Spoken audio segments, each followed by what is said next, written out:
Oceans cannot be silent forever.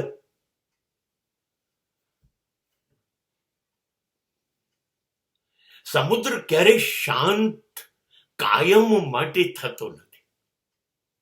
અને શાંત દેખાતો સમુદ્ર એ ભયજનક છે, ખતરનાક છે. એ જ્યારે શાંત દેખાય ત્યારે અશાંતિને ઉછેરતો હોય છે. અને સમુદ્ર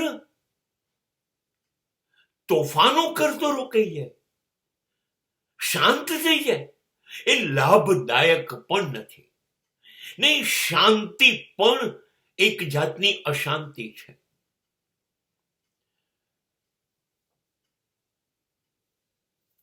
બધું જ અનુકૂળ અને બધું જ શાંત થઈ જશે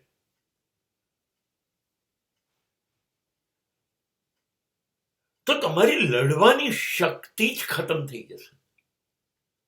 તમે સંઘર્ષ કરી જ નહીં શકો, કેમ કે સામે લડવા જેવા સંજોગો છે જ નહીં. અને લડ્યા સિવાય તમારું ઘડતર થશે નહીં.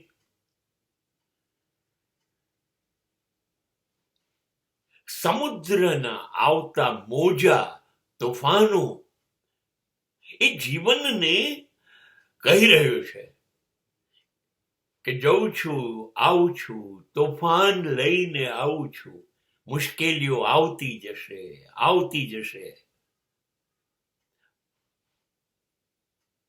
અને એ આવતી જશે અને આપણને ઘડતી જશે.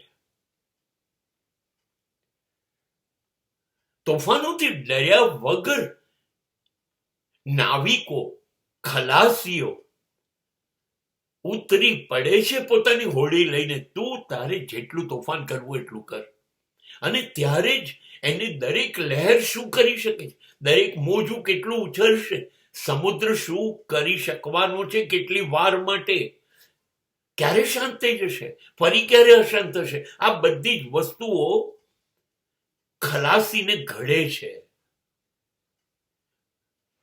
સમુદ્ર શાંત થયો અને જો કિનારે બેસી જશે તો એને કશી જ આવડત નહીં આવે, એ ઘડાશે નહીં. શ્રેષ્ઠ નાવિક પેદા કરવા હોય, શ્રેષ્ઠ ખલાસી પેદા કરવા હોય તો એને દરિયાના બધા જ અનુભવો અંગે જ્ઞાન જોઈએ. અને એ માટે એને દરિયામાં ઝુકાવવું જ પડે. એટલે જ્યારે જ્યારે આપણે શ્રેષ્ઠ માણસો જોઈએ છે તો એ લોકોએ જિંદગીના સમુદ્રમાં બિલકુલ ઝંપલાઈ દીધું હોય છે. જ્યાંથી, જે ખૂણેથી, જેવી તકલીફ, જે તોફાન આવે, આવો અને ઉભા રહે છે, અડીખમ લડે છે. એટલે એ લોકો બિલકુલ ઘડાયા છે, અનમોલ મોતી બને છે.